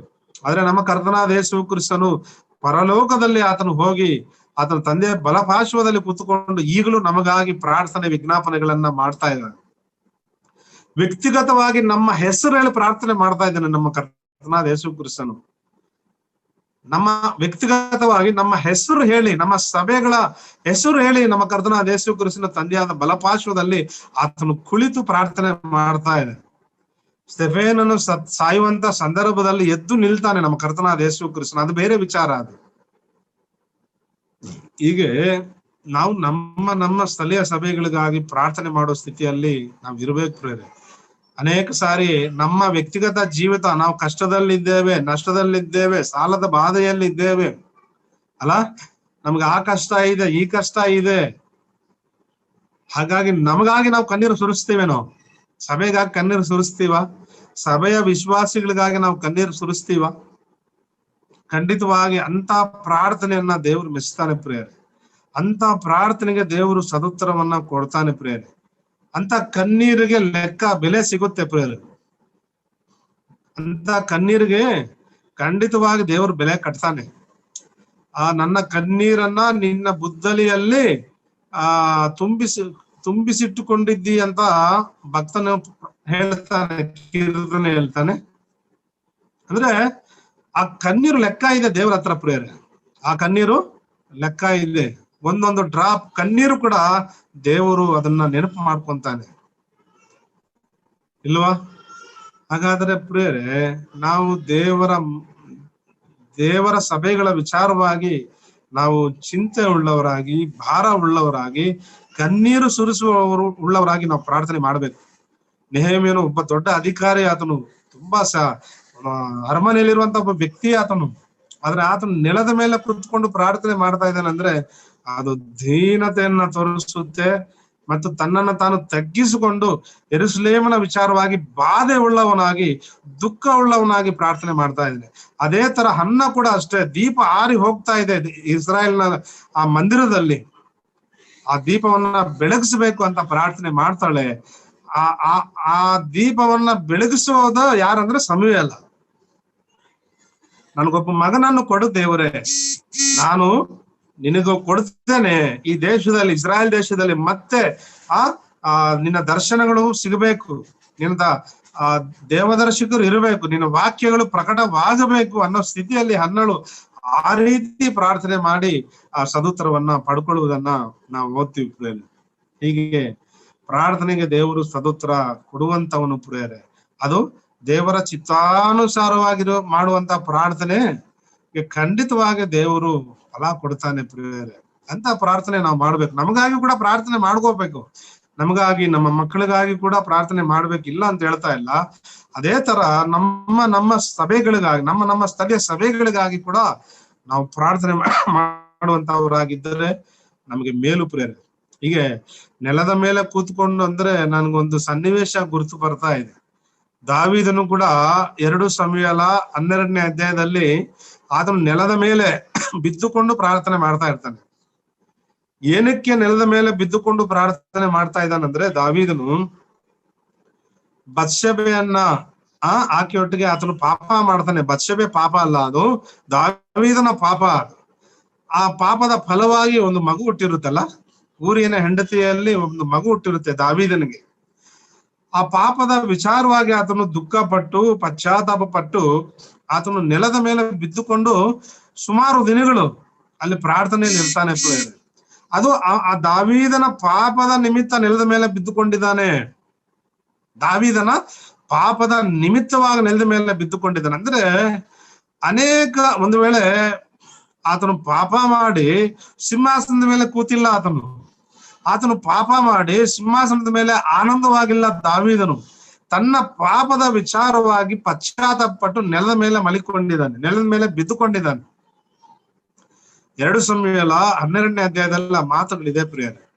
ನಾತಾನು ಬಂದು ಹೇಳಿದಾಗ ಕೂಡಲೇ ಆತನು ತನ್ನ ತಪ್ಪನ್ನ ದೇವರ ಮುಂದೆ ಒಪ್ಪಿಕೊಂಡವನಾಗಿ ಬಹು ದುಃಖದಿಂದ, ಬಹು ವೇದನೆಯಿಂದ ಅನೇಕ ದಿನಗಳು ತನ್ನ ಪಾಪದ ನಿಮಿತ್ತವಾಗಿ ದುಃಖಪಟ್ಟು ನೆಲದ ಮೇಲೆ ಬಿದ್ದುಕೊಂಡಿರ್ತಾನೆ. ಅದು ವ್ಯಕ್ತಿಗತವಾದ ಪಾಪದ ಜೀವಿತಕ್ಕಾಗಿ ಆತನು ಆ ರೀತಿ ಇದ್ದಾನೆ. ಆದ್ರೆ ನೆಹೆಮೀಯನ ಪ್ರಿಯರೇ, ಇದನ್ನು ಇಸ್ರಾಯೇಲರು ಮಾಡದ ಪಾಪದ ನಿಮಿತ್ತವಾಗಿ ನೆಲದ ಮೇಲೆ ಬಿದ್ದುಕೊಂಡಿದ್ದಾನೆ ಈತನು. ದಾವೀದನಿಗೂ ನೆಹೆಮೀಯನಿಗೂ ನಾವು ವ್ಯತ್ಯಾಸ ನೋಡುವಾಗ, ದಾವೀದನು ಸ್ವಂತ ಪಾಪದ ನಿಮಿತ್ತವಾಗಿ ನೆಲದ ಮೇಲೆ ಬಿದ್ದುಕೊಂಡಿದ್ದಾನೆ. ನೆಹೆಮೀಯನು ಇಸ್ರಾಯೇಲರ ಪಾಪದ ನಿಮಿತ್ತವಾಗಿ ದುಃಖವುಳ್ಳವನಾಗಿ ನೆಲದ ಮೇಲೆ ಕುತ್ಕೊಂಡಿದ್ದಾನೆ. ಯೆರೂಸಲೇಮಿನ ಅಂದ್ರೆ ಪೌಳಿಗೋಡೆ ಕೆಡವಲ್ಪಟ್ಟಿದೆ, ಬಾಗಿಲುಗಳು ಸುಡಲ್ಪಟ್ಟಿವೆ ಅನ್ನೋ ವಿಚಾರ ಆತನನ್ನ ಕಾಡ್ತಾ ಇದೆ ಪ್ರೇರೆ. ಆತನಲ್ಲಿ ಪಾಪ ಇಲ್ಲ. ಯಾರಲ್ಲಿ? ನೆಹೆಮೀಯ ಇಲ್ಲ, ಎಲ್ಲೂ ಪಾಪ ಮಾಡಿಲ್ಲ ಆತನು. ತಾನು ಕೂಡ ಸೇರಿಸ್ಕೊಂಡು ಆತನು ಆ ರೀತಿ ಇದ್ದಾನೆ ಪ್ರೇರೆ. ಹಾಗೆ ಅಂದ್ರೆ ಇಲ್ಲಿ ಏನ್ ಕಲಿಬೋದಂದ್ರೆ, ದಾವೀದನು ಅದನ್ನು ಪಾಪ ಮಾಡಿ ಪಶ್ಚಾತ್ತಾಪ ಪಡ್ತಾ ಇದ್ದಾನೆ. ನಾವು ಪಾಪಗಳ ವಿಚಾರವಾಗಿ ಪಶ್ಚಾತ್ತಾಪ ಪಡಬೇಕು ವಿಶ್ವಾಸಿಗಳು. ಪಾಪದ ಫಲವಾಗಿ ಪಶ್ಚಾತ್ತಾಪ ಪಡಬೇಕು. ಈಗ ಪಾಪದ ನಿಮಿತ್ತ ಪೌಳಿಗೋಡೆ ಕೆಡವಲ್ಪಟ್ಟಿದೆ ತಾನೆ, ಪಾಪದ ನಿಮಿತ್ತ ಪೌಳಿಗೋಡೆ ಕೆಡಲ್ಪಟ್ಟಿದೆ. ಪಾಪಗಳ ನಿಮಿತ್ತ ಪ್ರಾರ್ಥನೆಯ ನಿಮಿತ್ತ ಪೌಳಿಗೋಡೆ ಕಟ್ಟಲ್ಪಡುತ್ತೆ ಎಂಬುದಾಗಿ ನಾವು ನೋಡ್ತೀವಿ. ಪಾಪದ ನಿಮಿತ್ತ ಬಿದ್ದು ಹೋದ ವಿಶ್ವಾಸಿ ಪಶ್ಚಾತ್ತಾಪದ ಪ್ರಾರ್ಥನೆಯಿಂದ ನಿಂತ್ಕೊಳ್ಳೋದಕ್ಕೆ ಅವಕಾಶ ಇದೆ ಪ್ರಿಯರೇ. ದೇವರ ಸದುಪಯೋಗ ಉಪಯೋಗ ಮಾಡ್ಕೊಳ್ಳಿ ಅಂತ ದೇವರ ಅವಕಾಶಗಳನ್ನ ವಿಶ್ವಾಸಕ್ಕೆ ಕೊಟ್ಟಿದ್ದಾನೆ. ದಾವೀದನು ಮಾಡಿದ ಪಾಪದ ನಿಮಿತ್ತ ಅಂದ್ರೆ ನೆಲದ ಮೇಲೆ ಬಿದ್ದುಕೊಂಡಿದ್ದಾನಂದ್ರೆ ಅವನ ಮನೆಯ ಅರಮನೆ ಹಿರಿ ಸೇವಕರು ಹೋಗಿ ಎಬ್ಬರಿಸೋದಕ್ಕೆ ಪ್ರಯತ್ನ ಮಾಡ್ತಾರೆ. ಅವ್ನು ಹೇಳೋದೇ ಇಲ್ಲ, ನಾನು ಬಹು ದ್ರೋಹ ಮಾಡಿದ್ದೇನೆ ದೇವರಿಗೆ, ಬಹು ಪಾಪವನ್ನ ನಾನು ಮಾಡಿದ್ದೇನೆ ದೇವರಿಗೆ ಅಂತ ಆ ನೆಲದ ಮೇಲೆ ಬಿದ್ದುಕೊಂಡೇ ಇರ್ತಾನೆ ಪ್ರಿಯರೇ ಅನೇಕ ದಿನಗಳು. ಆತನು ಬೆಡ್ ಮೇಲೆ ಮಲಗಿಲ್ಲ, ಆತನು ಸಿಂಹಾಸನದ ಮೇಲೆ ಕೂತಿಲ್ಲ, ಒಳ್ಳೆ ಭೋಜನ ಪದಾರ್ಥಗಳನ್ನ ತರಿಸ್ಕೊಂಡಿಲ್ಲ ಆತನು.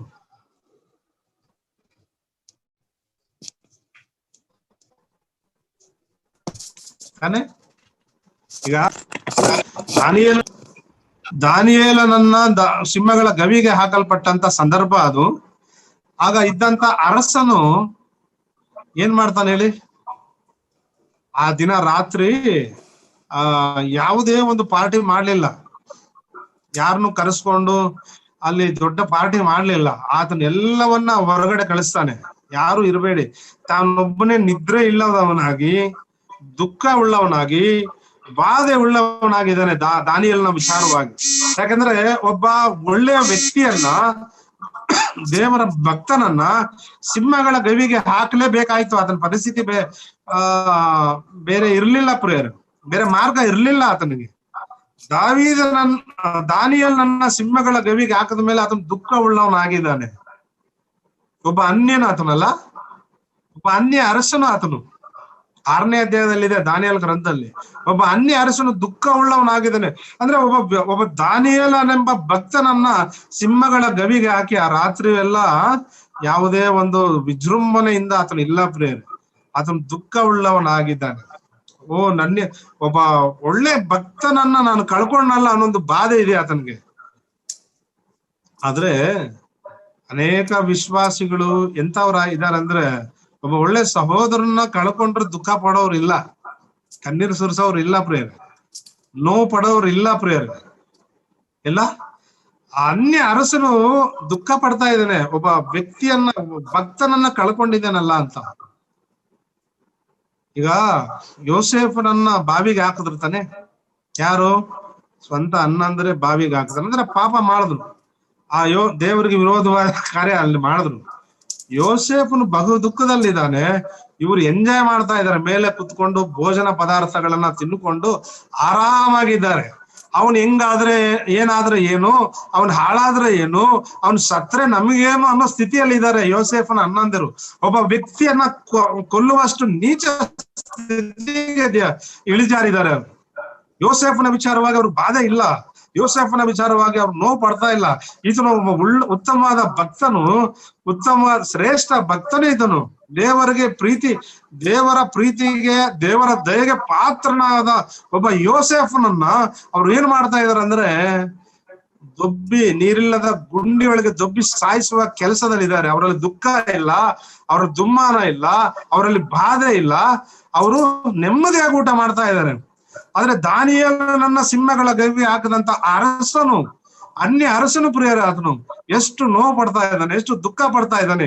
ನಾವೆಂತ ಒಂದು ಭಕ್ತನನ್ನ ಕಳ್ಕೊಂಡಲ್ಲ ಅನ್ನೋ ಒಂದು ದುಃಖ ಉಳ್ಳವನಾಗಿದ್ದಾನೆ, ಕಣ್ಣೀರು ಸುರಿಸುವ ಸ್ಥಿತಿಯಲ್ಲಿದ್ದಾನೆ ಅರಸನು, ಅನ್ಯರ ಅರಸನು ಅಲ್ಲ. ಹಾಗಾದ್ರೆ ಕರ್ತನಲ್ಲಿ ಪ್ರಿಯರೇ,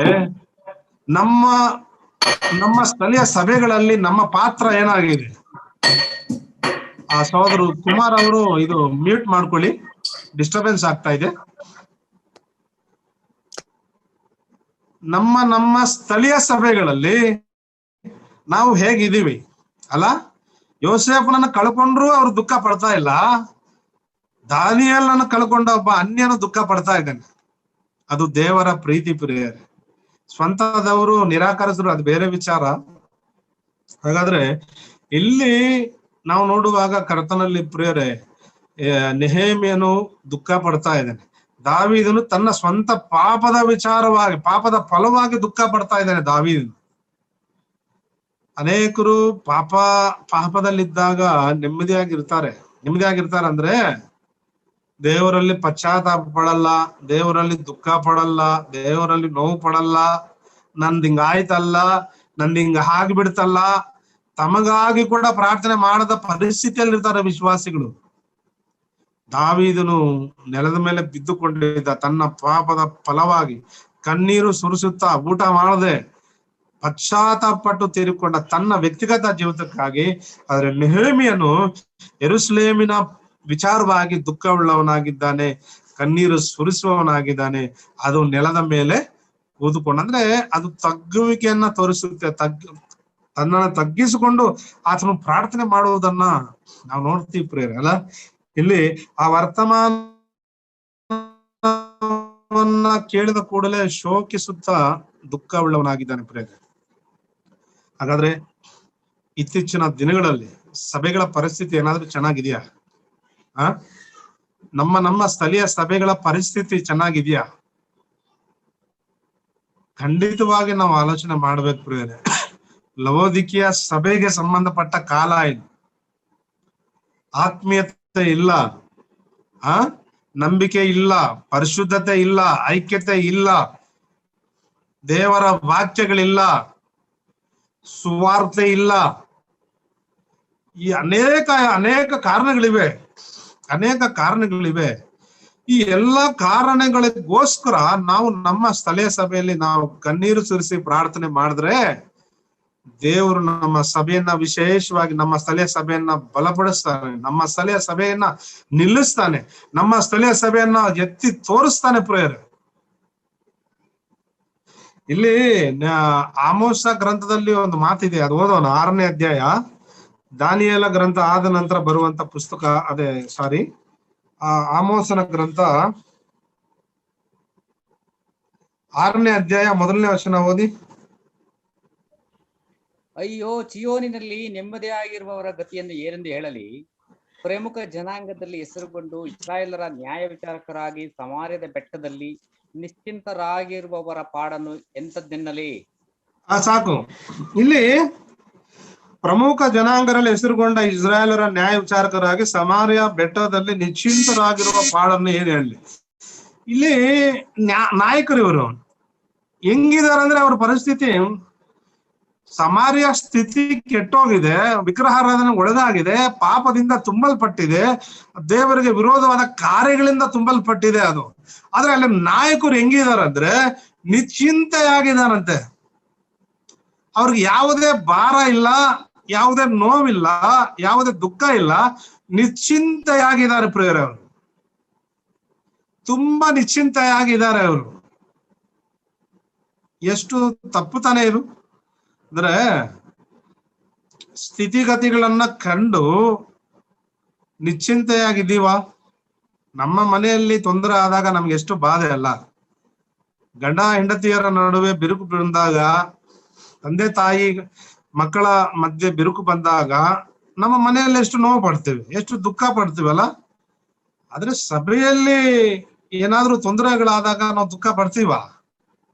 ನಮ್ಮ ಮನೆಗೆ ಪಡುವಷ್ಟು ದುಃಖ, ನಮ್ಮ ಮನೆಗೆ ಪಡುವಷ್ಟು ನೋವು, ನಮ್ಮ ಮನೆಗಾಗಿ ಸುರಿಸುವಷ್ಟು ಕಣ್ಣೀರು ನಮ್ಮ ಸಭೆಗಾಗಿ, ನಮ್ಮ ಸ್ಥಳೀಯ ಸಭೆಗಾಗಿ ನಾವು ದುಃಖ ಪಡ್ತೀವ?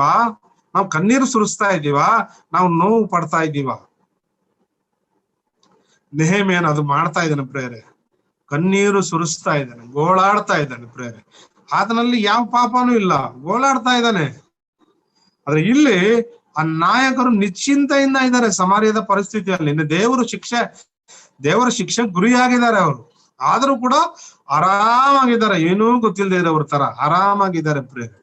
ಆ ಏಲಿ ಯಾವ ತರ ಆರಾಮಾಗಿದ್ದಾನೆ? ಪೀಠದ ಮೇಲೆ, ಸುಖಾಸನದ ಮೇಲೆ ಆರಾಮಾಗಿ ಕುತ್ಕೊಂಡಿದ್ದಾನೆ. ಏನು ನಡೀತಿಲ್ಲ, ಏನು ನಡೆದಿಲ್ಲ, ಏನು ನಡೆಯೋದಿಲ್ಲ ಅನ್ನೋ ಸ್ಥಿತಿಯಲ್ಲಿ ಸುಖಾಸೀನದಲ್ಲಿ ಆರಾಮಾಗಿ ಕೂತಿದ್ದಾನೆ ಪ್ರೇರೆ. ಆದ್ರೆ ಆಕೆ ಸೊಸೆ ಒಂದ್ಸಾರಿ ಏನ್ ಹೇಳ್ತಾಳೆ ಹೇಳಿ? ಫಿಲಿಸ್ಟಿಯರ ನಡುವೆ ಯುದ್ಧದಲ್ಲಿ ಸೋತು ಹೋದಂತ ಸಂದರ್ಭದಲ್ಲಿ ಇಸ್ರಾಯೇಲರು ಆ ದೇವರ ಮಂಜೂಷ ಫಿಲಿಸ್ಟಿಯರ ವಶವಾಯಿತು ಅನ್ನೋ ಒಂದು ಸಂದರ್ಭ. ಅಂತ ಒಂದು ಸಂದರ್ಭದಲ್ಲಿ ಏಲಿಯ ಸೊಸೆ ಆಕೆ ಏನ, ಅದು ಓದೋಣ, ಅದು ಓದ್ರೆ ಒಳ್ಳೇದು. ಈ ಟೈಮ್ ನಮ್ಗೆ ಬೇಕು ಅದು. 1ನೇ ಸಮುವೇಲ ಗ್ರಂಥ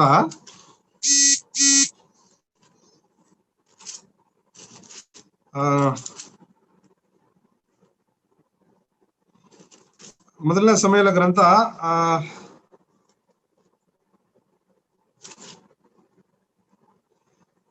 4ನೇ ಅಧ್ಯಾಯ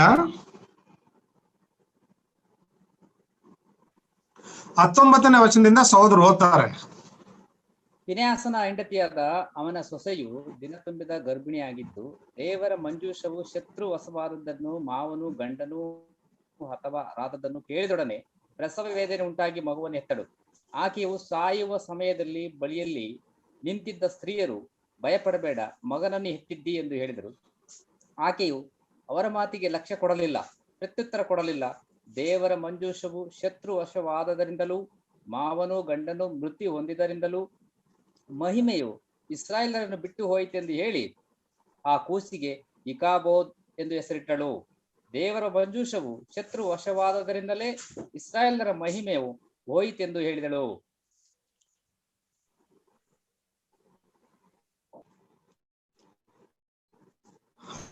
ಸಾಕು. ಇಲ್ಲಿ ಪ್ರೇರೆ ಏಲಿಯನ ಸೊಸೆ. ಈಕೆ ಪರಿಸ್ಥಿತಿ ನಾವು ನೋಡುವಾಗ ಇಸ್ರಾಯೇಲರು ಯುದ್ಧದಲ್ಲಿ ಸೋತೋಗಿದ್ದಾರೆ.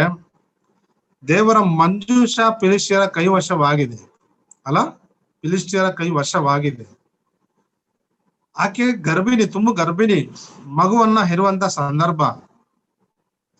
ಆ ನೋವು, ಸ್ತ್ರೀ ಮಗುವನ್ನ ಹೆರುವಾಗ ತುಂಬಾ ನೋವು ಪಡ್ತಾಳೆ. ಬೇರೆ ಈ ಸೈನ್ಸ್ ಬಗ್ಗೆ ನನಗೆ ಸ್ಪಷ್ಟವಾಗಿ ಹೇಳಕ್ ಆಗಲ್ಲ, ಅದೆಂತಂದ ಹೇಳ್ತಾರೆ. ಆದ್ರೆ ಸ್ತ್ರೀ ನೋವು ಪಡ್ತಾಳಲ್ಲ, ತುಂಬಾ ವೇದನೆ ನೋವು ಅದು. ಆ ನೋವಿಗಿಂತ ಬೇರೆ ನೋವು, ದೊಡ್ಡ ನೋವು ಯಾವುದು ಇಲ್ಲ ಅಂತ ಹೇಳ್ತಾರೆ ಪ್ರಿಯರೇ. ಒಬ್ಬ ಸ್ತ್ರೀ ಮಗುವನ್ನು ಹೆರುವಾಗ ಆ ನೋವು ಪಡ್ತಾಳಲ್ಲ, ಆ ನೋವು ಬಹು ವೇದನೆಕರವಾದ ನೋವು ಪ್ರಿಯರೇ. ಆದರೆ ಆಕೆ ಆ ನೋವನ್ನ ಆಲೋಚನೆ ಮಾಡ್ತಾ ಇಲ್ಲ. ಆಕೆ ಆ ಯಾತನೆಯನ್ನ ಗಮನಿಸ್ತಾನೆ ಇಲ್ಲ ಪ್ರಿಯರೇ. ಆಕೆ ಯಾತನೆ ಎಲ್ಲಿದೆ ಅಂದ್ರೆ, ಮಂಜೂಷ, ದೇವರ ಮಂಜೂಷ ಫಿಲಿಷ್ಟಿಯರ ಕೈವಶವಾಗಿದೆ. ಅಂದ್ರೆ ದೇವಾಲಯದಲ್ಲಿ ಒಂದು ವೇಳೆ ಇರ್ಬೇಕಾದ ಮಂಜೂಷ ಇಲ್ಲವಲ್ಲ ಅಂತ ನೋವು ಕಾಡ್ತಾ ಇದೆ ಆಕೆಗೆ ಪ್ರಿಯರೇ. ದುಃಖ ಪಡ್ತಾ ಇದ್ದಾಳೆ. ಮಗುವನ್ ಈಗ ಅದೇ ಅಲ್ಲಿ ನಿಂತಿರೋರು, ನೀನು ಗಂಡು ಮಗು ಆಗಿದೆ, ಮಗುವನ್ನ ಎತ್ತಿದ್ಯಾ ಅಂತ ಹೇಳ್ತಾ ಇದ್ದಾರೆ. ಆ ಮಾತುಗಳ ಒಂದು ತಾಯಿ ಮಗುಗೆ ಜನ್ಮ ಕೊಟ್ಟ ಕೂಡಲೇ ಫಸ್ಟ್ ಕೆಲಸ ಏನ್ ಮಾಡ್ಬೇಕಂದ್ರೆ ಮಾಡ್ತಾರಂದ್ರೆ ಮಗುನ್ ನೋಡ್ತಾರೆ. ನನ್ ಮಗುನ್ ತೋರಿಸಿ, ನನಗೆ ನನ್ನ ಮಗುನ್ ತೋರಿಸಿ ಅಂತ ಹೇಳ್ತಾರೆ. ಆದ್ರೆ ಈ ಸ್ತ್ರೀ ಪ್ರಿಯರೇ, ಆ ಕೆಲ್ಸ ಅಂದ್ರೆ ಕರ್ತನ ಮೇಲೆ ಮನಸ್ಸಿದೆ ಪ್ರಿಯರೇ, ದೇವರ ಮಂಜೂಷದ ಮೇಲೆ ಮನಸ್ಸಿದೆ ಪ್ರಿಯರೇ, ಸ್ವಾಮಿಯ ಮೇಲೆ ಆಕೆಗೆ ಮನಸ್ಸಿದೆ ಪ್ರಿಯರೇ. ಅಷ್ಟು ಮಗನ್ ನೋಡ್ಬೇಕು ತಾನೆ. ಆದ್ರೆ ಆಕೆ ಆಗ ಮಾಡ್ಲಿಲ್ಲ. ನಾನೊಂದು ಜೋಕ್ ಓದ್ತಾ ಇರ್ತೀನಿ, ಫೇಸ್ಬುಕ್ ಗಳಲ್ಲಿ ಓದ್ತಾ ಇರ್ತೀನಿ ಜೋಕ್ಸ್, ನೀವು ಓದಿರ್ಬೋದು. ಏನಂದ್ರೆ ಒಬ್ಬ ಸ್ತ್ರೀ, ಗರ್ಭಿಣಿ ಸ್ತ್ರೀ ಮಗನನ್ನ ಹೆರ್ತಾಳೆ. ಎತ್ತು ಕೂಡ್ಲೆ ಅದಾದ ನಂತರ ಹಿಂಗ್ ಹುಡುಕ್ತಾಳೆ. ಯಾರು? ಆ ಸ್ತ್ರೀ. ಆ ನರ್ಸು, ಅಲ್ಲಿರೋ ದಾದಿ ಮಗುವನ್ನ ಎತ್ಕೊಂಡು ಬಂದಾಗ, ಇದು ನೀವು ಹುಡುಕ್ತಾ ಇದ್ರಲ್ಲ ಮಗುವನ್ನ ಅಂತ ತೋರ್ಸಕ್ ಬಂದ್ರೆ, ನಾನು ಹುಡುಕ್ತಾ ಇರೋದು ಮಗುವನ್ನೆಲ್ಲ, ಮೊಬೈಲ್ ನ ಹುಡುಕ್ತಾ ಇದ್ದೀನಿ ಎಲ್ಲಿದೆ ಅಂತ. ಅಂದ್ರೆ ಈಗಿನ ಪರಿಸ್ಥಿತಿ ಹಂಗಿದೆ ಪ್ರಿಯರೇ. ಅಂದ್ರೆ ಲೋಕ ಕಾರ್ಯಗಳಿಗೆ ಕೊಡುವಷ್ಟು ಪ್ರಾಧಾನ್ಯತೆ ದೇವರು ಕೊಡಲ್ಲ ಪ್ರಿಯರೇ. ಈಕೆ ಮಗು ಹುಟ್ಟಿದ್ರು ಕೂಡ ಅಲ್ಲಿಲ್ಲ ಮನಸ್ಸು ಪ್ರಿಯರೇ ಅಲ್ಲ. ಇಸ್ರಾಯೇಲರನ್ನ ದೇವರ ಮಹಿಮೆ ಬಿಟ್ಟು ಹೋಯ್ತಲ್ಲ ಅಂತ ದುಃಖ ಪಡ್ತಾ ಇದ್ದಾಳೆ, ತುಂಬಾ ನೋವು ಪಡ್ತಾ ಇದ್ದಾಳೆ, ತುಂಬಾ ಸಂಕಟ, ತುಂಬಾ ಯಾತನೆ ಪಡ್ತಾ ಇದ್ದಾಳೆ. ನಮ್ಮ ಕರ್ತನ ಸಾನ್ನಿಧ್ಯ, ನಮ್ಮ ದೇವರ ಸಾನ್ನಿಧ್ಯ ಇಸ್ರಾಯೇಲರನ್ನು ಬಿಟ್ಟು ಹೋಯ್ತಲ್ಲ ಎಂಬುದಾಗಿ ಆಕೆ ಬಹು ವೇದನೆಯಿಂದ ಗೋಳಾಡ್ತಾ ಇದ್ದಾಳೆ ಅಲ್ಲ. ತನಗಿರುವ ನೋವನ್ನ ಗಮನಿಸ್ಲಿಲ್ಲ. ಹೆರಿಗೆ ನೋವು ಅಂದ್ರೆ ತುಂಬಾ ಭಯಂಕರವಾದ ನೋವು ಅದು ಸ್ತ್ರೀಯರಿಗೆ. ಅಷ್ಟು ನೋವು ಯಾರ ಕೈಯಲ್ಲೂ ಆಗಲ್ಲ ಪಡೋದಕ್ಕೆ. ಆದ್ರೆ ತನ್ನ ಮಹಿಮೆ ಬಿಟ್ಟು ಹೋಯ್ತಲ್ಲ ಅಂತ ಹೇಳ್ತಾ ಇದೆ. ನಮ್ಮ ಸ್ಥಳೀಯ ಸಭೆಗಳಲ್ಲಿ, ಅಯ್ಯೋ ದೇವರ ಮಹಿಮೆ ಬಿಟ್ಟು ಹೋಗಿದೆಯಲ್ಲ, ಮೊದಲ ಪ್ರೀತಿ ಇಲ್ಲವಲ್ಲ, ಪರಿಶುದ್ಧತೆ ಇಲ್ಲವಲ್ಲ, ನಂಬಿಕೆ ಇಲ್ಲವಲ್ಲ, ದೇವರ ಜ್ಞಾನ ಇಲ್ಲವಲ್ಲ, ವಾಕ್ಯ ಇಲ್ಲವಲ್ಲ, ದೇವರ ಭಯ ಇಲ್ಲವಲ್ಲ ಅಂತ ದುಃಖ ಪಡ್ತಾ ಇದೀವ. ಖಂಡಿತವಾಗಿ ಪ್ರೇರೆ, ನಾವು ಆತ್ಮನನ್ನ ಅನುಸರಿಸಿ ನಡೆಯುವಂತವರು ದೇವರ ಸಭೆ ವಿಚಾರದ ಮೇಲೆ ಖಂಡಿತವಾಗಿ ನೋವುಳ್ಳವರಾಗಿ ದುಃಖವುಳ್ಳವರಾಗಿ ಇರ್ತಾರೆ ಅನ್ನೋದ್ರಲ್ಲಿ ಸಂಶಯ ಇಲ್ಲ ಪ್ರಿಯ, ಸಂಶಯ ಇಲ್ಲ. ಶರೀರ ಸಂಬಂಧಿಗಳಿಂದ ಸಭೆಗೆ ಅಪಾಯ ಆಗಬಹುದು, ಆತ್ಮ ಸಂಬಂಧಿಯಿಂದ ಯಾವತ್ತಿಗೂ ಸಭೆಗೆ ಅಪಾಯ ಆಗೋದಕ್ಕೆ ಸಾಧ್ಯವಿಲ್ಲ, ಅದಾಗೋದು ಇಲ್ಲ ಪ್ರಿಯರೇ. ನೋಡಿ, ದಾವೀದನು ಆತನು ಪಾಪ ಮಾಡಿದಾಗ ದುಃಖ ಉಳ್ಳವನಾಗಿದ್ದಾನೆ, ಪಶ್ಚಾತ್ತಾಪ ಪಡ್ತಾ ಇದ್ದಾನೆ ಆತನು ಅಲ್ಲ. ಅದು ಹಾಗೆ ನಮ್ಮ ಸ್ಥಳೀಯ ಸಭೆ ವಿಚಾರವಾಗಿ ನಾವು ಕಣ್ಣೀರು ಸುರಿಸೋರಾಗಿರ್ಬೇಕು. ನಮ್ಮ ಕಣ್ಣೀರು ಸಭೆಗಾಗಿ ಇದ್ರೆ ಖಂಡಿತ ಸಭೆಯನ್ನ ದೇವ್ರು ನಿಲ್ಲಿಸ್ತಾನೆ. ಹನ್ನಳ ಪ್ರಾರ್ಥನೆ ಇಸ್ರಾಯೇಲರ ದೇಶದಲ್ಲಿ ದೇವಾಲಯದಲ್ಲಿ ದೀಪ ಆರಿ ಹೋಗ್ತಾ ಇದೆ. ಆಕೆ ಕಣ್ಣೀರು ಸುರಿಸಿ ಆ ದೇಶವನ್ನ ಕಟ್ಟುವ ಪ್ರಯತ್ನದಲ್ಲಿ ಇದ್ದಾಳೆ. ಅಂದ್ರೆ ತನ್ನ ಮಗನನ್ನ ದೇವರಿಗಾಗಿ ಬೆಳೆಸಿ ಸಮುವೇಲನಿಂದ ಈಗ ಆರಂಭ ಆಯ್ತು ಪ್ರಿಯರೇ ದೇಶವನ್ನ ಕಟ್ಟೋದಕ್ಕೆ ಅಲ್ಲ. ಆ ಸಮುವೇಲನ ಹುಟ್ಟಿ ಬಂದ ಮೇಲೆ ಎಂತ ಕಾರ್ಯಗಳು ನಡೆದವಲ್ಲ ಆ ಆಲಯದಲ್ಲಿ ಅಥವಾ ಇಸ್ರಾಯೇಲ್ ದೇಶದಲ್ಲಿ ತುಂಬಾ ಶ್ರೇಷ್ಠಕರವಾದ ಕಾರ್ಯಗಳು ನಡೆದು ಎಂಬುದಾಗಿ ನಾವು ನೋಡ್ತೀವಿ. ಹಾಗೆ ನಾವು ಕೂಡ ಅದೇ ನೆಹೆಮಿನ ಕಾಲದಲ್ಲಿ ಕೂಡ ಆತನು ಆ ಗೋಡೆ ಕೆಡವಲ್ಪಟ್ಟಿದೆ, ಆ ಗೋಡೆ ಕೆಡವಲ್ಪಟ್ಟಿದೆ ಎಂಬುದಾಗಿ ದುಃಖದಿಂದ ಕಣ್ಣೀರಿನಿಂದ ಪ್ರಾರ್ಥನೆ ಮಾಡದ ನೆಕ್ಸ್ಟ್ ದೇವರು ಅನುಕೂಲ ಮಾಡಿಕೊಟ್ಟ. ಮತ್ತೆ ಯಾವ ಗೋಡೆ ಕೆಡವಲ್ಪಟ್ಟಿದೆಯೋ ಆ ಗೋಡೆಯನ್ನ ಕಟ್ಟುವುದಕ್ಕಾಗಿ ದೇವರು ಅವಕಾಶ ಮಾಡಿಕೊಟ್ಟನು. ಮತ್ತೆ ಕಟ್ಟಿ ತೀರಿಸ್ತಾರೆ ಆಮೇಲೆ. ಹಾಗೆ ಪಾಪದ ನಿಮಿತ್ತವಾಗಿ ಕೆಡವಲ್ಪಟ್ಟ ಗೋಡೆ ಪಶ್ಚಾತ್ತಾಪದ ಪ್ರಾರ್ಥನೆಯ ಫಲದ ನಿಮಿತ್ತವಾಗಿ ನಿಂತುಕೊಂಡ ಗೋಡೆ. ಪಾಪದ ಫಲವಾಗಿ ಬಿದ್ದು ಹೋದ ವಿಶ್ವಾಸಿ ಪಶ್ಚಾತ್ತಾಪದ ಪ್ರಾರ್ಥನೆ ನಿಮಿತ್ತ ನಿಂತುಕೊಂಡಂತ ವಿಶ್ವಾಸಿ. ಪಾಪದ ಫಲವಾಗಿ ಬಿದ್ದು ಹೋದಂತ ಸಭೆ ಪಶ್ಚಾತ್ತಾಪದ ಪ್ರಾರ್ಥನೆಯಿಂದ ಫಲವಾಗಿ ನಿಲ್ಲಿಸಲ್ಪಟ್ಟ ಸಭೆ ಎಂಬುದಾಗಿ ನಾವು ಇದಕ್ಕೆ ಹೆಸರು ಕೊಡಬಹುದು ಈ ವಾಕ್ಯ ಸಂದೇಶಕ್ಕೆ. ಹೀಗೆ ನಾವು ಕರ್ತನಲ್ಲಿ ಪ್ರೇರೆ ದೇವರ ಮಹಿಮೆಗಾಗಿ, ಕರ್ತನ ಘನತೆಗಾಗಿ ಈ ರೀತಿಯಾಗಿ ನಾವು ಹೋಗುವಾಗ ದೇವರು ನಮ್ಗೆ ಸಹಾಯ ಮಾಡ್ತಾನೆ ಅಲ್ಲ. ನಮಗಾಗಿ ಕಣ್ಣೀರು ಸುರಿಸುವ ಸಮಯ ಬಂದಿದೆ. ನಮ್ಮ ಆ ಸಭೆಗಾಗಿ ಕಣ್ಣೀರು ಸುರಿಸುವ ಸಮಯ ಬಂದಿದೆ. ಮತ್ತು ಲೌಕಿಕವಾಗಿ ನಮ್ಮ ರಾಜ್ಯ ದೇಶದ ಜನರಿಗಾಗಿ ಕಣ್ಣೀರು ಸುರಿಸುವ ಸಮಯ ಬಂದಿದೆ. ಈ ಕಣ್ಣೀರಿನ ಪ್ರಾರ್ಥನೆ ದೇವರು ಕೇಳ್ತಾನೆ. ಎಲ್ಲವುಗಳಿಂದ ನಮ್ಮನ್ನ ಬಿಡಿಸಿ ನಮ್ಮನ್ನ ಕ್ಷೇಮಕರವಾದ ಸ್ಥಿತಿಗೆ ನಮ್ಮನ್ನ ಮುನ್ನಡೆಸ್ತಾನೆ ಪ್ರೇರೆ. ಇದರ ನಡುವೆ ಆತನ ಮುಂದೆ ತಗ್ಗಿಸಿಕೊಂಡು ಆತನ ನೆಹೆಮಿನಾಗೆ ತಗ್ಗಿಸಿಕೊಂಡು ನಾವು ಮುಂದುವರಿಯುವಾಗ ದೇವರು ನಮ್ಗೆ ವಿಶೇಷ ಸಹಾಯ ಮಾಡ್ತಾನೆ. ನಮ್ಮನ್ನು, ನಮ್ಮ ಕುಟುಂಬಗಳನ್ನು, ನಮ್ಮ ಸ್ಥಳೀಯ ಸಭೆಗಳನ್ನು ಆತನು ಕಾಪಾಡಿ ಕಟ್ಟಲಿಕ್ಕೆ ಸಮರ್ಥನಾದ ದೇವರು ಪ್ರೇರೆ. ದೇವರ ಮಹಿಮೆ ಸಭೆಯನ್ನ ಬಿಟ್ಟು ಹೋದ್ರೆ, ಲವೋದಿಕೆಯ ಸಭೆಯನ್ನ ಬಿಟ್ಟು ಹೋಯ್ತು ಅಲ್ಲ. ಲವೋದಿಕೆಯ ಸಭೆಯನ್ನ ಬಿಟ್ಟು ಹೋಯ್ತು ಪ್ರೇರೆ. ನಾನೊಂದು ವಿಚಾರ ನೆನಪು ಮಾಡಿ ನಾನು ಇಲ್ಲಿ ಮುಗಿಸ್ತೀನಿ. ಆಫ್ರಿಕಾದಲ್ಲಿ ಒಂದು ಗಾದೆ ಇದೆ ಅಂತ. ಏನಂದ್ರೆ, ಒಬ್ಬ ನೀಗ್ರು ಹೊರಗಡೆ ನಿಂತ್ಕೊಂಡು ಬಾಗಿಲು ತಟ್ತಾ ಇರ್ತಾನೆ, ಸಭೆ ಬಾಗಿಲು. ಯಾರು ತೆರೆಯಲ್ಲ ಅಂತೆ, ಯಾವ ವ್ಯಕ್ತಿನೂ ತೆರೆಯಲ್ಲ. ಅಂದ್ರೆ ಒಳಗೆ ಬಂದು ಅದೇ ಬಿಳಿ ಜನಾಂಗದವ್ರು ಇರ್ತಾರೆ. ಈತನು ನೀಗ್ರು ಅಂದ್ರೆ ಕಪ್ಪು ಜನಾಂಗದವನು. ಅಂದ್ರೆ ಬಿಳಿ ಜನಾಂಗದವರು, ಕಪ್ಪು ಜನಾಂಗದ ಅವರು ವಿಶ್ವಾಸಿನೇ, ಇವರು ವಿಶ್ವಾಸಿನೇ. ಅವನು ವಿಶ್ವಾಸಿನೇ, ಅವನಿಗಾಗಿ ರಕ್ತ ಸುರಿಸಿದಾನೆ ದೇವರು. ಕರ್ತನ ಇವನಿಗಾಗಿ ಕೂಡ ರಕ್ತ ಸುರಿಸಿದಾನೆ. ಆದ್ರೆ ಆ ನೀಗ್ರು ಅನ್ನು ಹೊರಗಡೆ ಇಟ್ಟು ಒಳಗ್ ಬಿಡ್ಲಿಲ್ವಂತೆ, ಬಾಗಿಲು ತಡ್ತಾನೆ ಇದ್ದಾನೆ.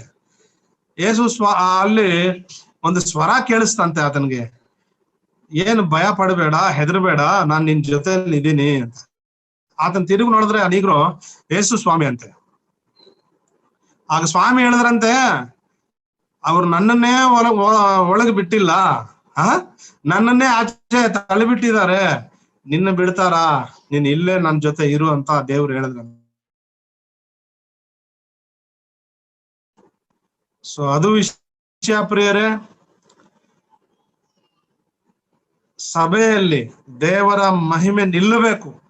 ದೇವರ ಮಹಿಮೆ ಬಿಟ್ಟು ಹೋದ್ರೆ ಅಪಾಯ ಪ್ರಿಯರೇ.